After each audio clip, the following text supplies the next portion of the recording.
어제 우린 귀한 말씀을 통해서 예수님의 사랑을 묵상할 수 있었습니다. 그때 예수님께서 제자들을 끝까지 사랑하신 것처럼 지금도 예수님께서 우리를 끝까지 사랑하신다라는 귀한 복음의 메시지를 같이 들었습니다.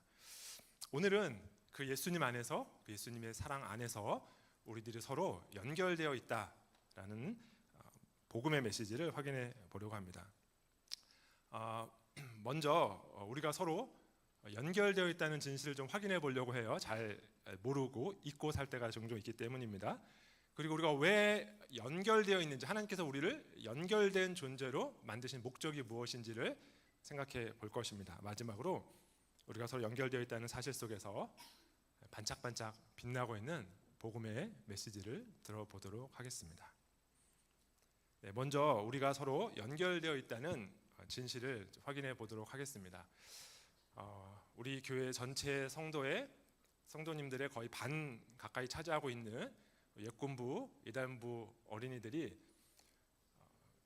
힘들 수 있기 때문에, 좀 이렇게 지쳐서 쓰러질 수 있기 때문에, 지쳐서 쓰러지기 전에 우리 어린이들을 위한 메시지를 잠깐 간단하게 먼저 전하고 이후에 우리 아이들이 좀 편하게 쉴 수 있도록 하도록 하겠습니다. 깨졌네요. 이게 좀 약간 좀 깨졌는데 그냥 감안해 주시고 봐주시기 바랍니다.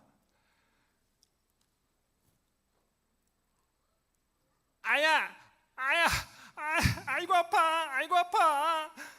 난 너무 아파. 피가 나잖아. 원래 저 피 내 발바닥에 이렇게 있는 건데 깨져서 그렇지만 나 진짜 피가 나고 있어. 너무 아파. 발에서 피가 나는구나. 나는 다 볼 수가 있어. 근데 나하고는 아무 상관없지. 나는 이렇게 얼마든지 아름다운 자연을, 또 아름다운 성도님들 마음껏 볼 수 있는 걸 뭐.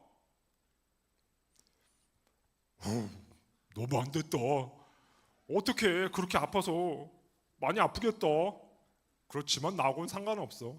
난 얼마든지 하나님을 찬양할 수 있으니까. 나는 하나님을 예배하는. 하나님 나 예쁘죠? 팔에서 피가 나니 얼마나 힘들까? 하지만 내 두 손으로 뭐든지 하고 싶은 건 마음껏 할 수 있는 걸. 과자도 냠냠 먹을 수 있고, 농구도 할 수 있고, 나하고는 상관없지.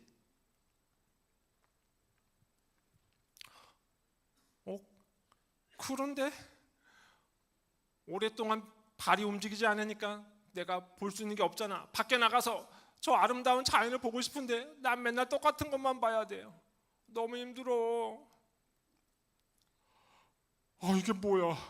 발이 움직이질 않으니까 밥 먹으러 가지도 못하고 맨날 여기서 찬양만 하다가 지금은 내가 너무 힘들어서 입을 벌릴 기운도 없어. 내 두 손으로 뭐든지 할 수 있었는데, 그런데 발이 움직이질 않으니까 이 손으로 과자를 먹으러 갈 수가 없어. 과자가 저기 있는데 손만 뻗으면 닿는데 발이 안 움직이니까 먹지도 못하고 너무너무 배고파. 어떡하지? 안 되겠다. 우리가 발을 도와주자. 그래. 내 눈은, 내가 보니까 저기 데일밴드가 있어. 데일밴드. 저 데일밴드를 발을 가져다 달라고 부탁해야지. 거기 세 번째 줄에 검정 옷 입으신 분, 데일밴드 좀 갖다 주세요. 데일밴드가 왔다. 이 두 손으로 예쁘게 붙여줘야지.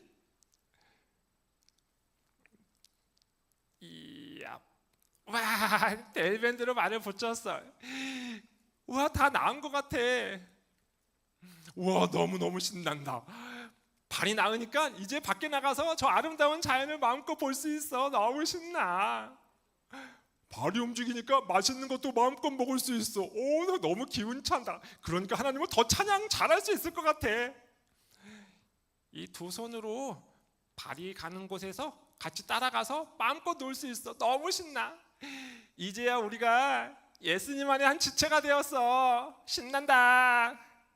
우리 어린이 여러분, 예수님 말씀 같이 한번 읽어볼까요? 우리는 서로 연결되어 있어요. 같이 한번 읽어볼게요. 시작. 우리는 서로 연결되어 있어요. 네, 감사합니다. 우리 어린이들은 이제 편하게 하고 싶은 일들 하시기 바랍니다.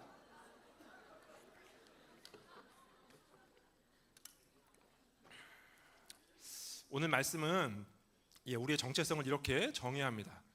택하신 족속, 왕 같은 제사장들, 거룩한 나라, 그의 소유가 된 백성입니다. 여러분들은 이 단어들, 우리를 정의하는, 우리는 누구인가를 정의하는 이 단어들을 보면 무엇이 떠오르시나요? 바울 사도는, 그리고 우리 하나님께서는 베드로 사도를 통해서 우리의 정체성의 특징을 뭐라고 규정하기를 원하신 것이라고 생각이 드시나요? 혹시 여기가 어딘지 아세요? 네, 잘하시네요. 로마 안에 있는 교황이 살고 있는 바티칸 시국입니다. 바티칸이라는 아주 독특한 나라죠. 하나의 도시이면서 하나의 국가이기도 해요. 이 바티칸 시국은 국가 기준으로 봤을 때 전 세계에서 인구가 가장 적은 나라입니다. 전체 면적이 우리나라 경복궁의 한 1.3배, 경복궁하고 거의 비슷한 규모가 전체 나라의 규모예요. 그리고 인구수가 800명 정도 된다고 합니다. 교황이 바뀔 때마다 그 교황이 이 나라의 이제 원수가 되는 거죠. 국가가 아닌 자치령으로 좀 범위를 넓혀보면 더 인구가 작은 곳들이 많이 있는데 보이시나 모르겠습니다. 여기 빨간 점이 있는데 혹시 눈이 엄청 좋아서 빨간 점이 보이시는 분 계신가요? 보이세요? 훌륭합니다. 네, 어린이들이 잘 찾네요. 눈이 너무 좋아요. 먼저 찾은 어린이에게 예수님의 사랑 드릴게요. 자, 저기 이제 피케연 제도라고 이제 4개의 섬이 이제 붙어 있는 곳인데 저게 이제 자치령입니다.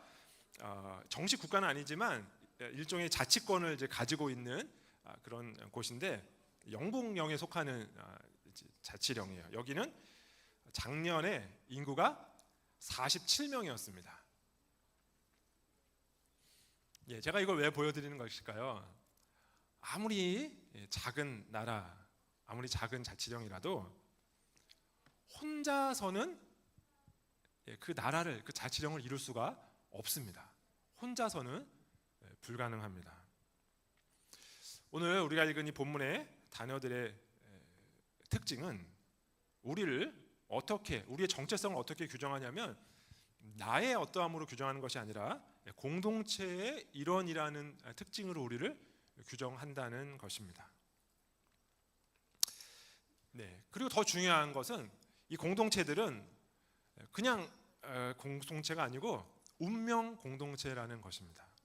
민족, 나라, 백성. 며칠 전에 우리나라 대통령 선거가 있었죠. 우리가 같은 민족이고 같은 나라이고 같은 백성이기 때문에 정부의 정책에 모두 다 같이 영향을 받습니다. 이 공동체에 속해 있으면 나의 의도와 상관없이 내 운명이 결정됩니다. 2차 세계대전 당시에 독일의 나치에 의해서 학살당했던 유대인들은 단지 유대인이라는 이유만으로 본인의 어떤 특성과 아무런 상관없이 자신의 운명이 결정지어졌죠. 근데 아마 이 말씀을 보시면서 저 중에서 제사장들이라는 정체성은 운명 공동체를 설명하는 게 아닌 것 같은데요라고 생각하시는 분 계실지 모르겠습니다. 근데 저 왕 같은 제사장들이라는 저 표현은 저렇게도 번역될 수 있지만 왕의 제사장, 그러니까 왕에게 속한 제사장이라고 번역할 수도 있는 구절입니다. 왕에게 속한 제사장.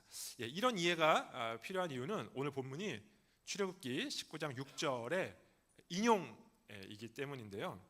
출애굽기 19장 6절은 하나님께서 이스라엘 백성들을 출애굽시켜 주셔서 이제 너희와 내가 본격적으로 언약을 맺어서 나는 너희 하나님, 너희는 나의 백성이 된다라고 서로 일종의 결혼식을 올리는 아주 중요한 본문이기 때문이죠. 그 본문에서 하나님께서 일종의 프로포즈를 하시는데 뭐라고 프로포즈 하시냐면 너희가 내게 대하여 제사장 나라가 되며 거룩한 백성이 되리라. 이렇게 프로포즈를 하십니다.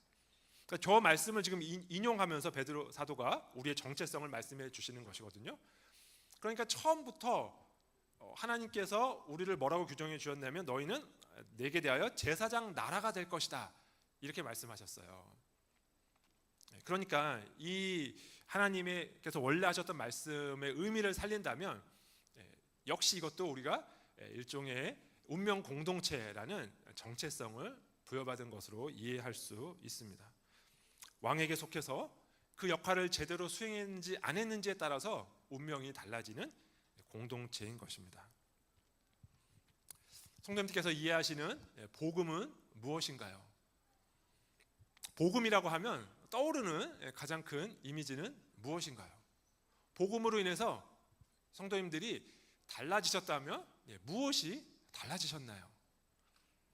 오늘 본문은 복음으로 인한 우리 그 결과를 이렇게 설명하죠. 전에 우리는 택함받지 못한 족속이었어요. 그런데 이제 택함받은 족속이 됐습니다.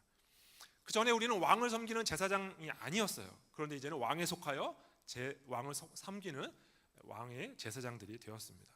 우리는 거룩한 나라가 아니었어요. 그러나 이제 거룩한 나라가 되었습니다. 우리는 하나님의 소유된 백성이 아니었어요. 그런데 이제 하나님의 소유된 백성이 되었습니다. 이 모든 내용이 가리키는 것은 복음으로 인해 우리가 소속된 집단이 바뀌었다는 것입니다. 물론 이제 이 정체성은 넓게 보면 온 세계에 있는 그 전 세계의 그리스도인들을 가리키는 말이기도 합니다. 하지만 눈에 보이지 않는 전 세계의 교회와 우리가 연결되기 위해서는 먼저 우리가 눈에 보이는 교회와 함께 운명을 같이 하는 공동체라는 것을 기억해야 합니다. 왜냐하면 성경에서 이 정체성, 우리의 저 정체성을 적용할 때는 거의 예외 없이 언제나 각각의 지역 공동체에 적용하기 때문입니다. 성경을 한번 볼까요? 성경의 수많은 곳에서 우리에게 뭔가를 명령할 때 서로라는 명령을 하십니다. 우리가 복음을 받아들이고 예수님을 따른다라고 말하는 것은 예수님의 명령을 지키겠다. 이제는 나의 왕이 바뀌어서 내가 내 마음대로 살던 나의 삶을 버리고 예수님이 말씀하신 대로 살겠다는 거잖아요. 그래서 예수님께서 뭐라고 말씀하시냐면 서로 하라고 합니다. 서로 사랑하라, 서로 종노릇하라, 서로 짐을 지라, 서로 돌아보아 사랑과 선행을 격려하라. 근데 이 서로는 혼자서는 할 수가 없습니다. 세상에서 그리스도인으로 사는 것 너무너무 중요합니다. 그러나 세상에서도 내가 아무리 열심히 섬겨도 서로 이걸 할 수는 없어요. 서로 돌아보아 사랑과 선행을 격려할 수는 없습니다. 오로지 지역에서 함께 모이는 주님의 공동체, 이 지역 교회 안에 있을 때에만 저 명령을 수행할 수가 있습니다. 뿐만 아니라 성경은 교회를 한 몸으로 표현하죠. 만약 한 지체가 고통을 받으면 모든 지체가 함께 고통을 받고 한 지체가 영광을 얻으면 모든 지체가 함께 즐거워하느니라. 너희는 그리스도의 몸이요 지체의 각 부분이라.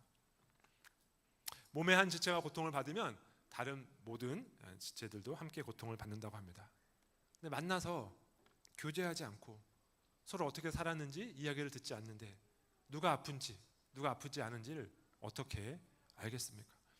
혼자 생활하면서 어떻게 함께 고통을 받을 수 있겠습니까? 함께 모이는 지역 공동체여야만 이 말씀이 의미가 있는 것이죠. 함께 모여서 서로의 사정을 알고 나누는 지역 교회를 향한 말씀입니다. 무엇보다 성경은 그리스도인들을 가족이라는 정체성으로 표현합니다.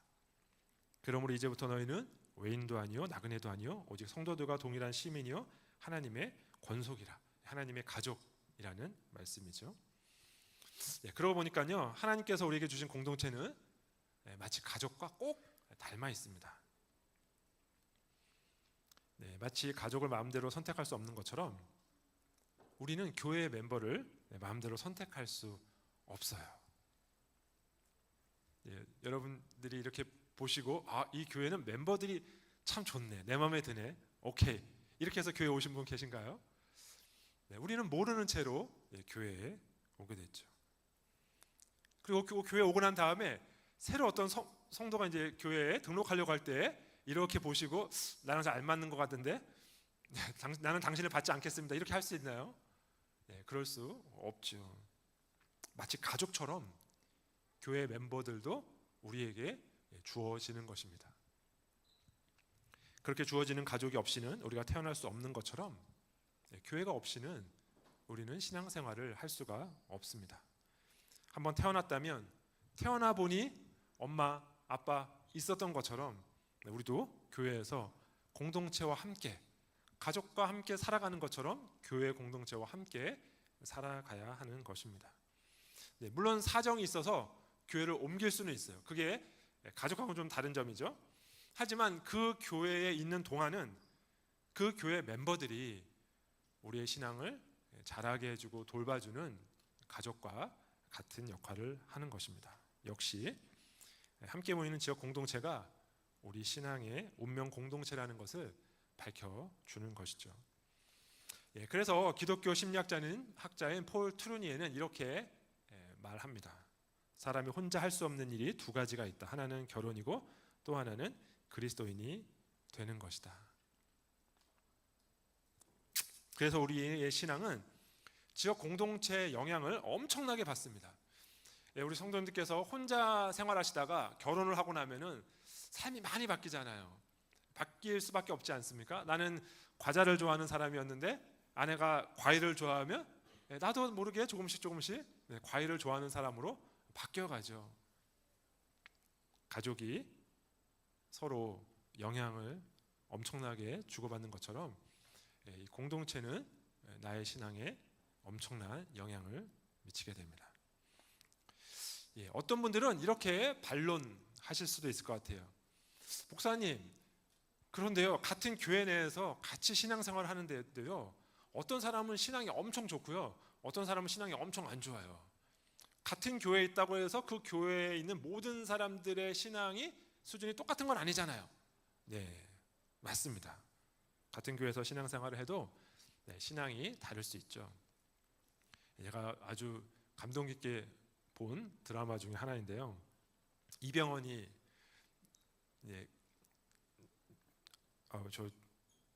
저 여자분은 이름이 생각이 안 나는. 하여튼 저 여자분한테 이렇게 말합니다. 수나 놓으며 꽃으로만 살아도 될 텐데. 의병 활동을 하고 있거든요.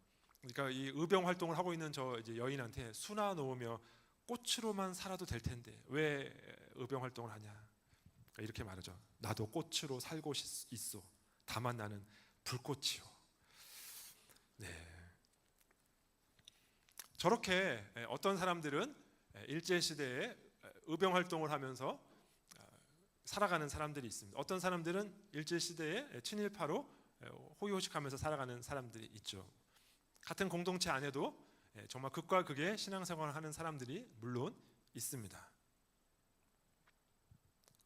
그래서 어느 지역교회에 있든지 우리의 신앙은 결국 각 개인이 책임지는 거 아닙니까? 라고 말씀하실 수도 있어요. 네, 그것도 맞는 말씀입니다. 하지만 생각해 보십시오. 일제시대에 사는 것과 해방된 조국에 사는 것이 같을 수 있겠습니까?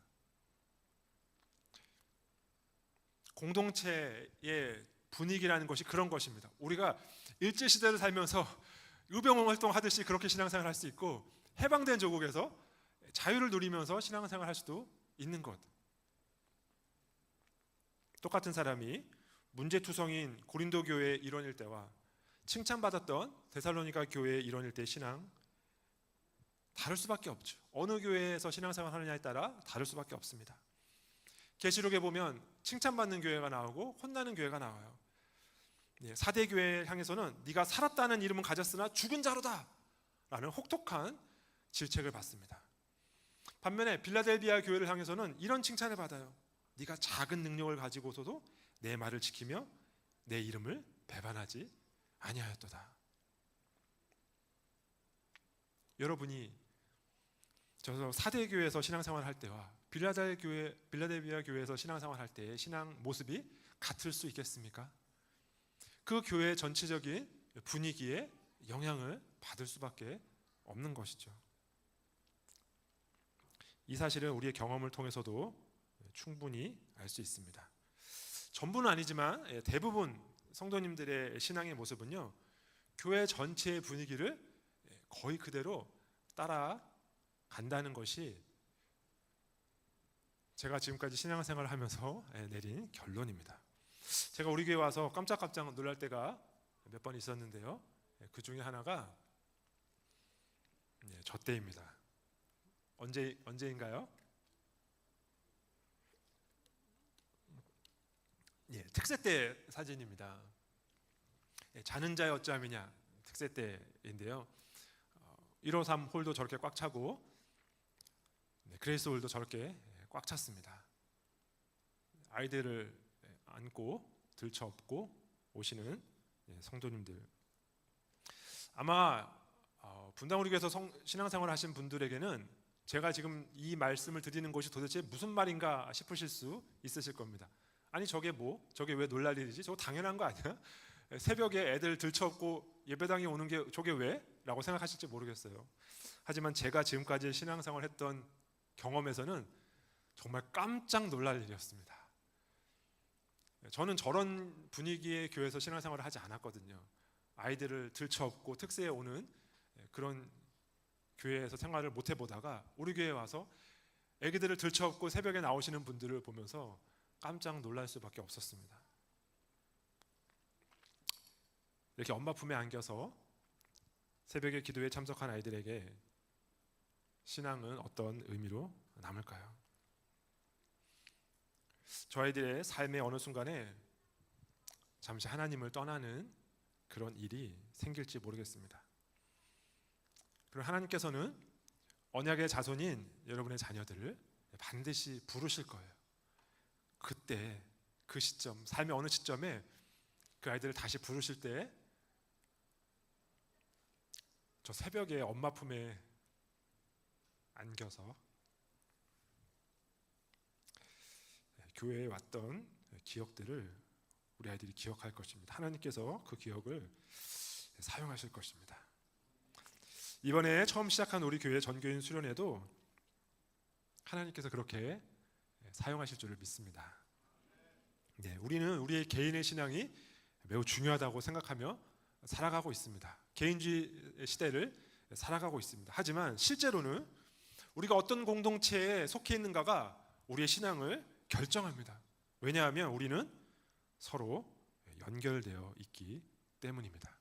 하나님께서 우리를 서로 연결된 존재로 부르셨기 때문입니다. 우리의 정체성은 하나님께서 연결시켜 주신 그 집단의 일원입니다. 나 혼자가 아니라 그 나라의 백성, 그 종족의 일원, 그 제사장 중에 한 명. 우리는 언제나 집단으로 규정됩니다. 우리는 서로 연결되어 있습니다. 자, 이제 두 번째로 우리가 연결되어 있는 그 연결의 목적은 무엇인지를 한번 살펴보겠습니다. 성도님들께서는 우리가 서로 연결되어 있다라는 이야기를 들으면 어떤 느낌이 드시나요? 이 말씀을 들으시면서 무슨 생각을 하셨습니까? 아마 이 중에 어떤 분들은 이 말씀을 들으면서 이런 생각을 하셨을지 모르겠어요. 아, 그래요? 그렇다면 우리 교회는 어떤 교회지?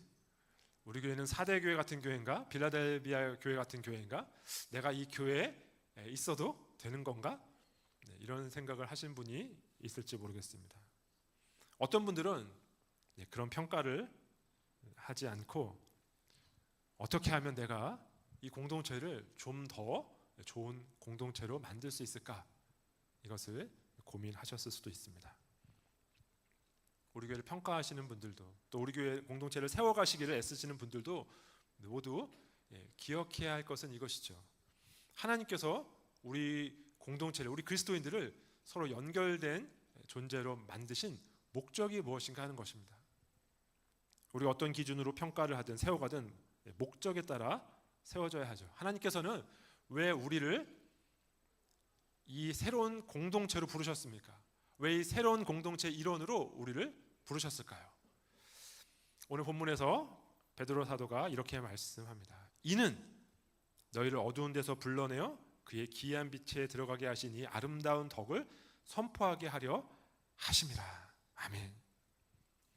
네, 우리는 우리의 삶의 현장에서 저러한 선포를 해야 합니다. 하지만 그 앞에 우리를 공동체 일원으로 부르셨어요. 그러니까 이는이라고 할 때 그 이유는이라고 말할 때 그 이유는 이런 질문인 것입니다. 왜 우리를 공동체의 일원으로 부르셨는가? 그 목적이 무엇인가?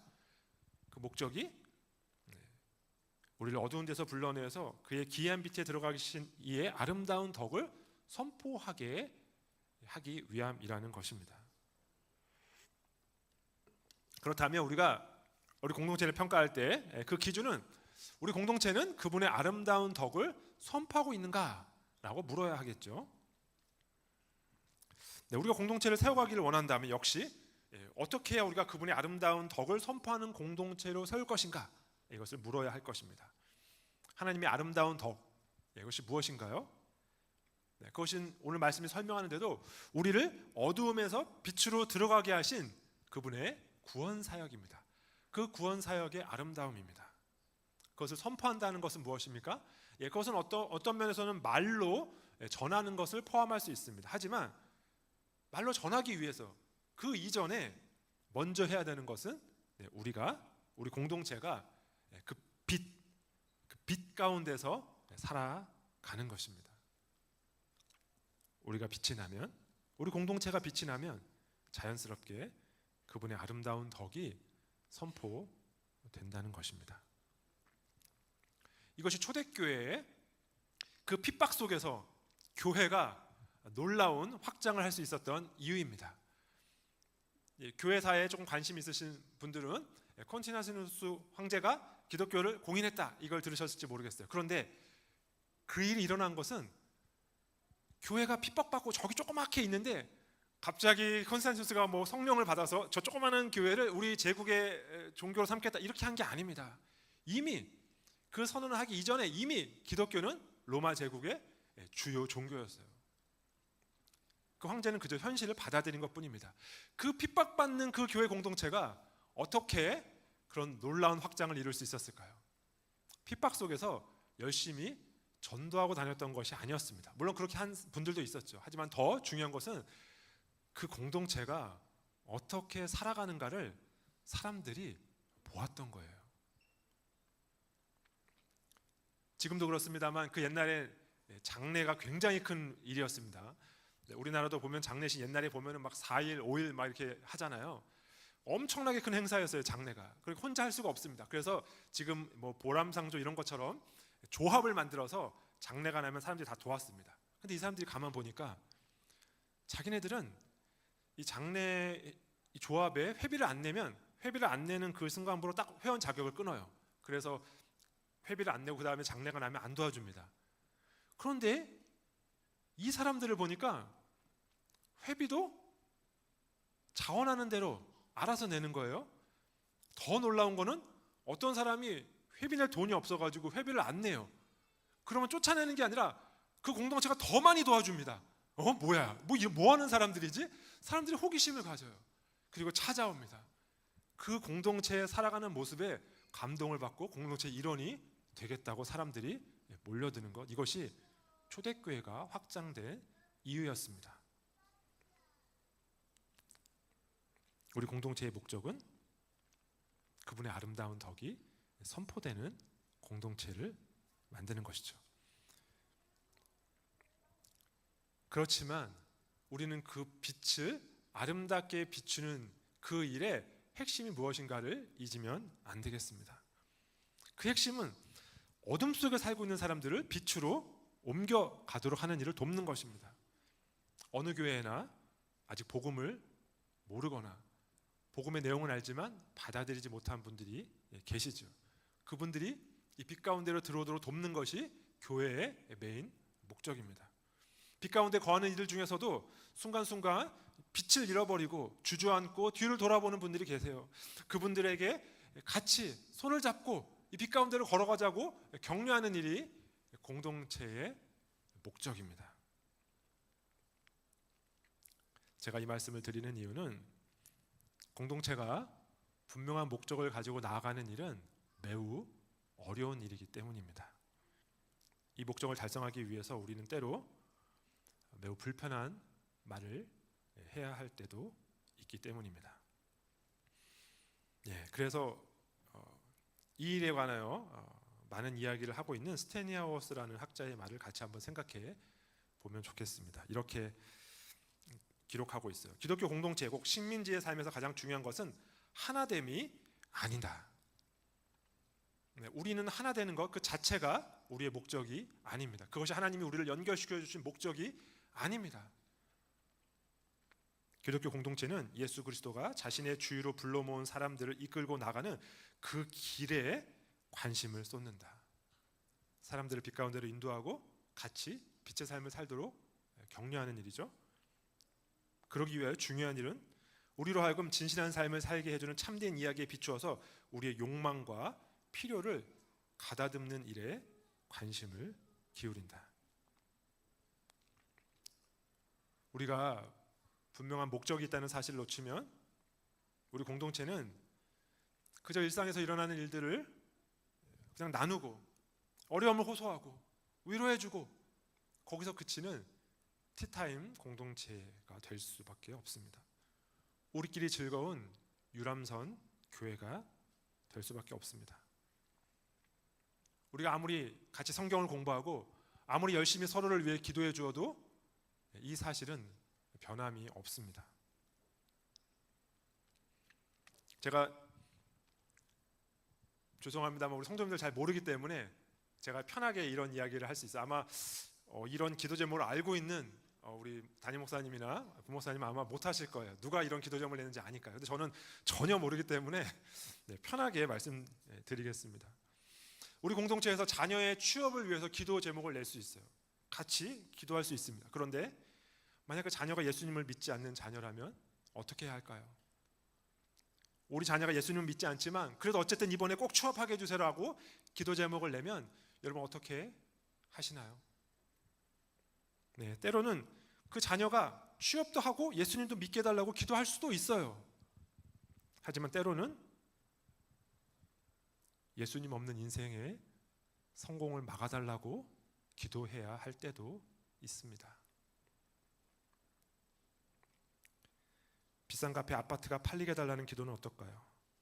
아파트 청약이 당첨되게 해달라고 하는 기도는 어떤가요? 내가 산 로또가 맞게 해달라고 하는 기도는 어떻습니까?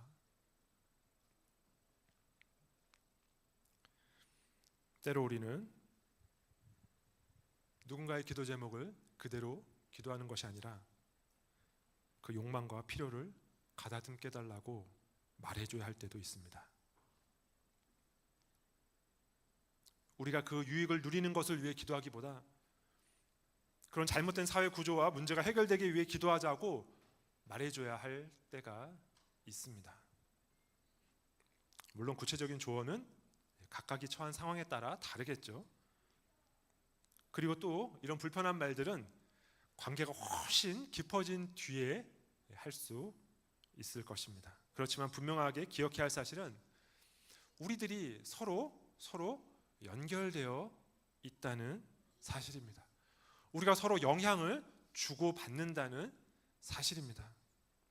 내가 무엇에 관심이 있고 무엇을 나누고 무엇을 기도하는지가 서로에게 영향을 미친다는 것입니다. 우리 교회의 분위기를 좌우한다는 것입니다. 우리가 서로 연결된 공동체가 된 이유는 목적이 있다는 사실을 꼭 기억해야 합니다. 우리의 목적은 하나님의 아름다운 덕을 선포하는 것입니다. 세상이 모두 반대 방향으로 가고 있을 때 우리는 그 방향으로 가지 말자고, 우리는 그러한 삶을 살아내자고, 그리하여 반짝반짝이는 빛을 비추자고 서로를 격려하고 때로는 서로를 책망해야 하는 것입니다. 우리 공동체가 그런 공동체가 되기를 축원드립니다. 마지막으로 우리가 서로 연결되어 있다는 사실이 우리의 복음을 반짝반짝 빛나게 해준다는 사실을 같이 나누고 싶습니다. 우리는 서로 본질적으로 연결되어 있습니다. 그리고 우리의 신앙의 공동체가 매우 중요합니다. 이러한 사실을 우리가 알아도 여전히 교회에 대한 고민이 이어질 때가 있습니다. 때로 교회가 나아가야 할 목적을 전혀 달성하지 못하는 것처럼 보일 때가 있습니다.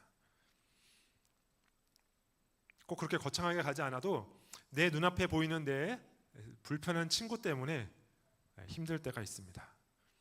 우리 소그룹에서 나누는 멤버 중에 나의 신경을 거스르게 하는 친구가 있을 수 있습니다. 혹은 교회 목회자 때문에 실망할 수 있습니다. 이런저런 이유로 교회는 언제나 우리의 고민입니다.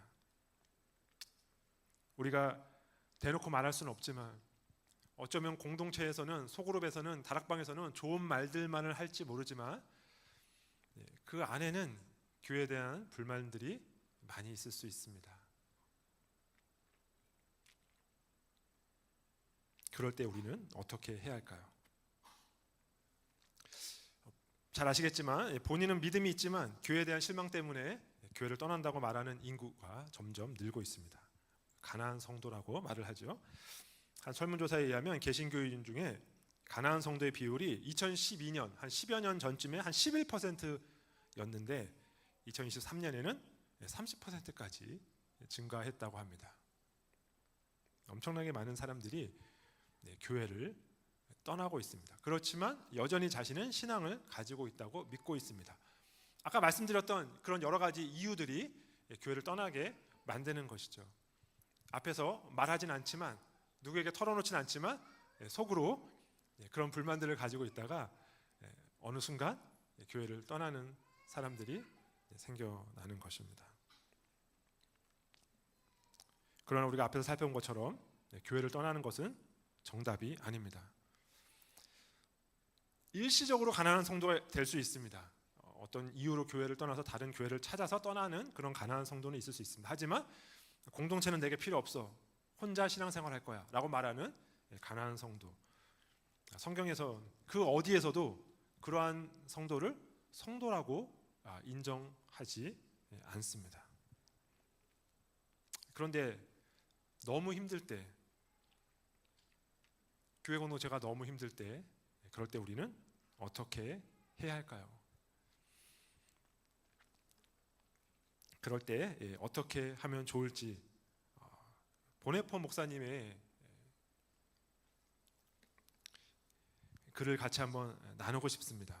보네포 목사님 잘 아시는 대로 히틀러에 대항해서 싸우셔서 고백교회를 만들었던 목사님이시죠. 공동체에 대해서 이분이 이런 말씀을 하세요. 수없이 많은 경우에 기독교 공동체는 이상의 기초에서 산 결과 무너지고 말았습니다. 그리스도인 삶의 공동체에 첫 발을 들여놓은 진지한 그리스도인은 흔히 그리스도인의 공동생활에 관한 특정한 이상을 함께 가지고 들어와서 그것을 실현하려고 노력할 것입니다. 기독교 공동체 속으로 함께 가지고 들어온 인간적인 이상은 참된 공동체를 방해하므로 반드시 깨어져야 하며, 그럴 때 비로소 참된 공동체가 살아날 수 있습니다.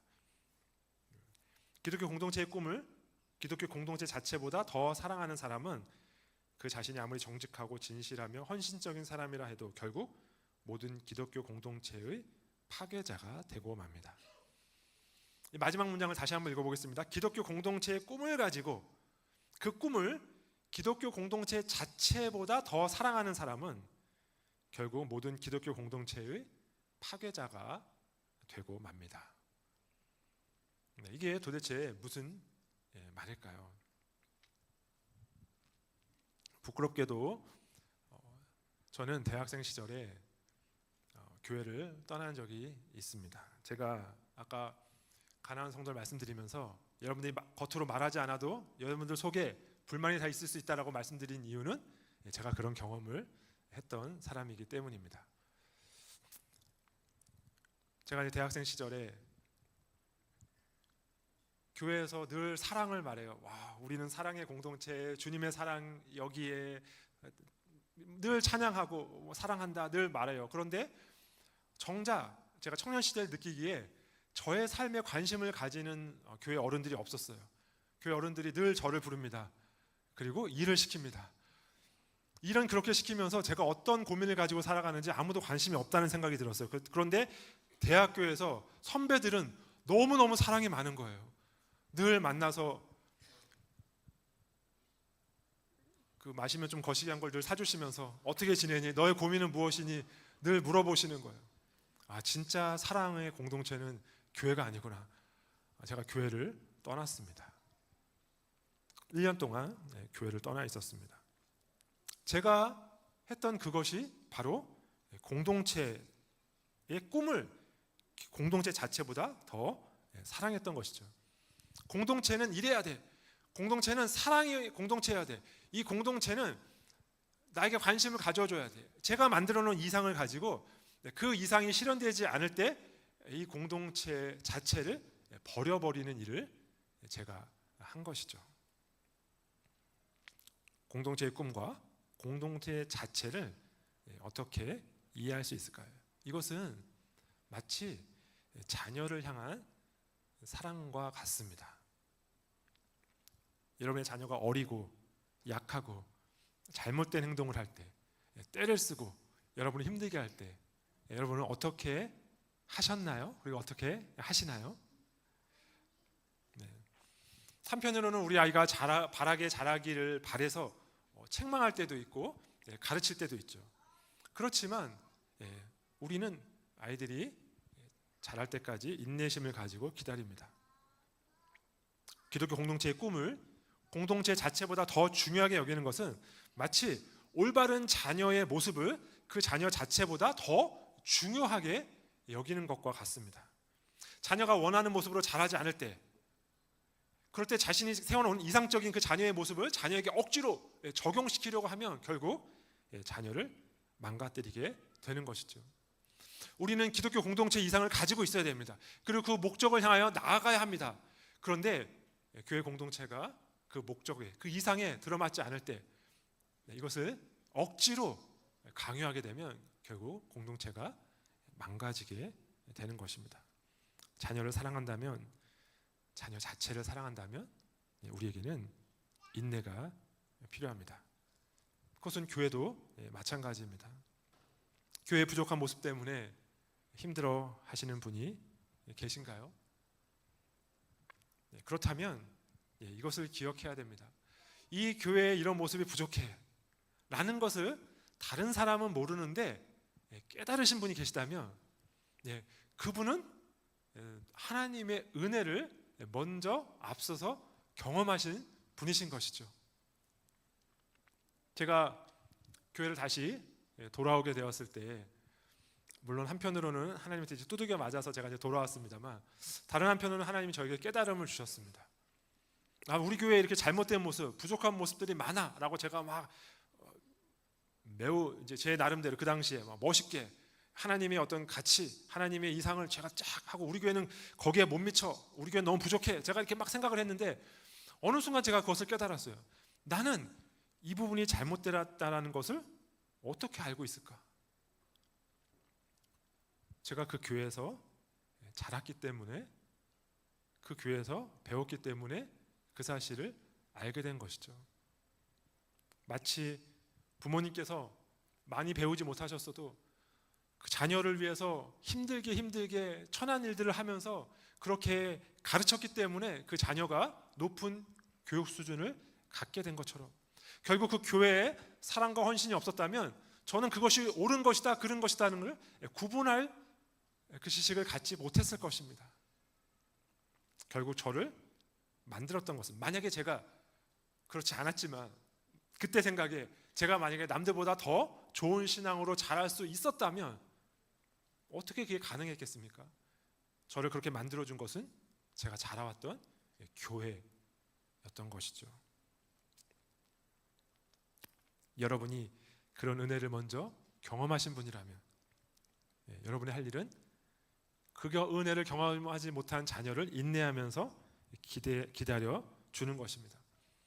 목적에 맞게 그런 공동체가 되기를 소원하면서 때로는 책망하고 때로는 가르쳐야 할 때도 있을 것입니다. 하지만 기본적인 자세는 기다려주는 것입니다.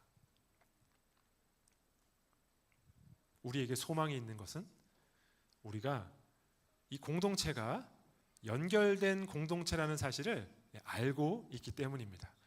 먼저 은혜 받은 여러분이 먼저 그 빛을 오롯이 잘 비춰주는 역할을 한다면 반드시 그 빛은 이 공동체에 전달이 될 것입니다. 왜냐하면 우리는 서로 연결된 존재이기 때문이죠. 우리가 이렇게 할 수 있는 이유는 예수님께서 먼저 이 일을 하셨기 때문입니다. 시편 기자가 이렇게 고백해요. 땅에 있는 성도들은 존귀한 자들이니 나의 모든 즐거움이 그들에게 있도다. 아멘. 네, 이 고백은 다윗의 고백입니다. 다윗의 시예요. 그런데요, 오순절날 수많은 사람들이 모였을 때 베드로가 설교를 하잖아요. 베드로의 설교에 3,000명이나 되는 사람들이 예수님을 믿고 세례를 받습니다. 그 어마어마한 역사상 전무후무한 그 엄청난 설교와 회심 사건에 쓰였던 그 설교의 본문이 어딘지 아세요? 그 설교의 본문이 바로 시편 16장입니다. 베드로는 시편 16편을 설교 본문으로 삼고 설교를 했습니다. 수많은 사람들이 그 설교에 감화를 받고 예수님을 믿게 되었습니다. 베드로가 한 설교가 무엇이냐면 시편 16장 다윗의 시로 기록되어 있어요. 그러니까 모든 사람들이 다 다윗의 시라고 알고 있습니다. 그런데 베드로의 설교의 핵심이 뭐냐면 이 시편 16장 다윗의 시라고 알고 있지. 그런데 시편 16장에는 내 육체가 썩음을 당하지 않게 할 것이다 라는 고백이 있거든요. 다윗의 묘는 여기 있는데, 다윗의 묘가 여기 있는데 다윗이 어떻게 내가 썩음을 당하지 않을 거라고 그렇게 고백할 수 있겠어 라고 말하면서 이 시는 사실 다윗의 시가 아니라 다윗의 입을 빌려서 말하신 성자 하나님의 시이다, 성자 하나님의 고백이다. 이것이 베드로의 설교의 요지였습니다. 사람들이 깨닫게 된 것이죠. 성자 하나님께서 십자가를 지시러 이 땅에 성육하시기 이전에 우리들이 모두 다 죄인으로 살고 있을 그때 이 고백을 했다는 것입니다. 땅에 있는 성도들은 존귀한 자들이니 나의 모든 즐거움이 그들에게 있도다. 죄인인 우리를 바라보시며 존귀한 자들이다, 나의 모든 즐거움이 저들에게 있다 라는 그 예수님의 고백 때문에 그 수많은 사람들이 예수님을 믿기로 결단했다는 것입니다. 예수님께서 이 고백을 증명하기 위해 이 땅에 오셔서 십자가를 지셨기 때문이죠. 마치 난장판을 만들고 있는 자녀를 소중히 여기시며 떼쓰고 있는 그 아이들을 보면서도 여전히 나의 모든 즐거움이 너에게 있다 라고 말하는 부모의 고백 같은 것입니다. 그 예수 그리스도의 사랑 때문에 우리가 여기까지 올 수 있었습니다.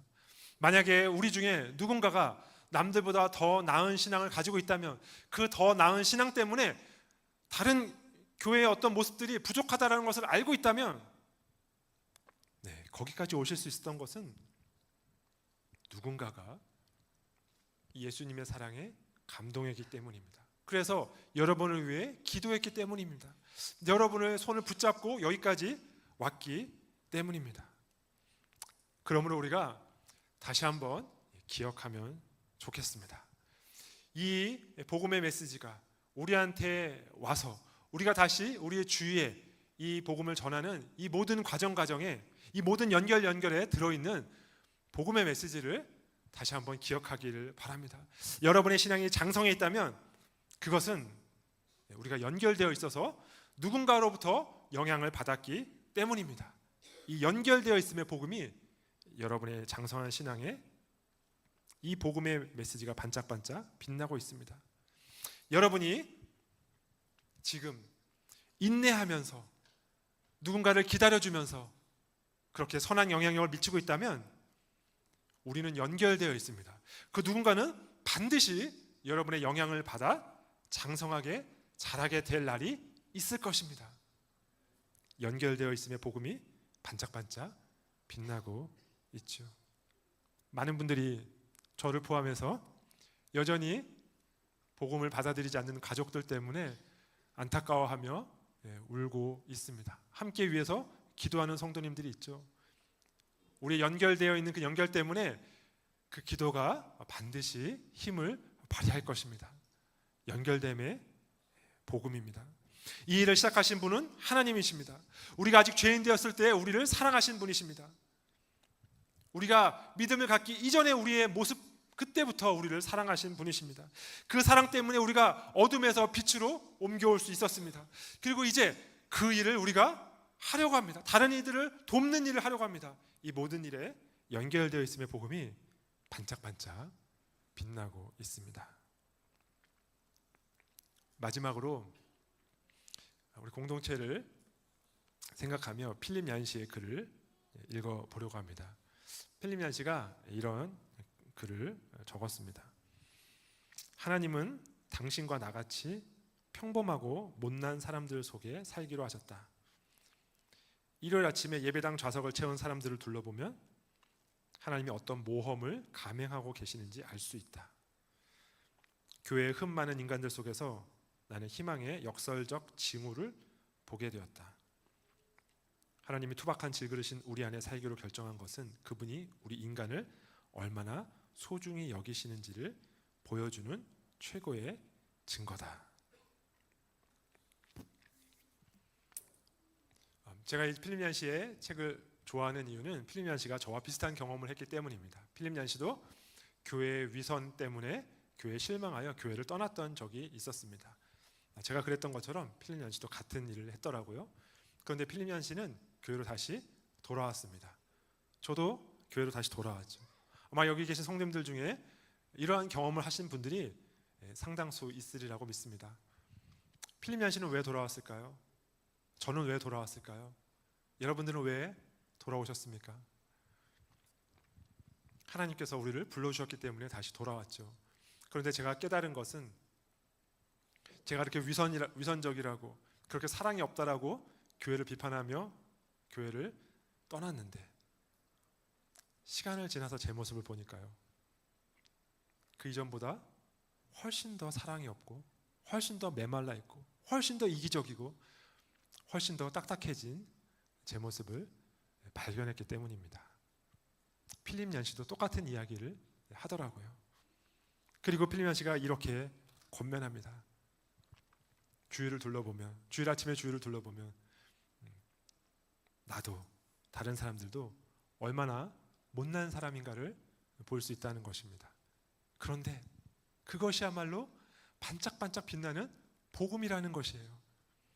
하나님이 나와 여러분 같은 이런 못난 사람들을 통하여서, 이 공동체를 통하여서 사람들을 어둠에서 빛으로 우리를 옮기신 그 하나님의 아름다운 덕을 전하게 하셨다라는 것, 우리한테 그 사명을 맡기셨다라는 것, 그것이 반짝반짝 빛나는 복음이라는 것입니다.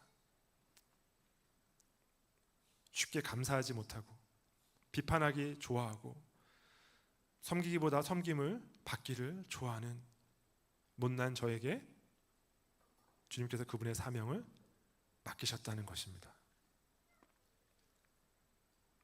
그리고 옆에 있는 지체들에게 함께 그 길을 갈 수 있도록, 서로 힘을 낼 수 있도록 손잡고 갈 수 있는 동역자들을 주셨다라는 것입니다.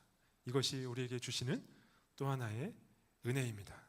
교회를 바라볼 때마다 이 복음의 은혜가 언제나 반짝반짝 빛나게 되기를 주님의 이름으로 축원드립니다. 사랑 많으신 하나님 아버지, 베드로전서의 말씀을 통하여 우리가 서로 연결되어 있다는 사실을 깨닫게 하시니 감사드립니다. 우리를 홀로 두지 않고 연결시켜 주셔서 참으로 감사드립니다. 우리를 목적 있는 공동체로 불러주셔서 감사드립니다. 수많은 연결 속에서 복음이 반짝반짝 빛나는 것을 발견하게 하시니 감사드립니다. 우리가 서로 손잡고 함께 이 길을 가는 그런 믿음의 공동체 되게 하여 주시옵소서. 예수님의 이름으로 기도드립니다. 아멘.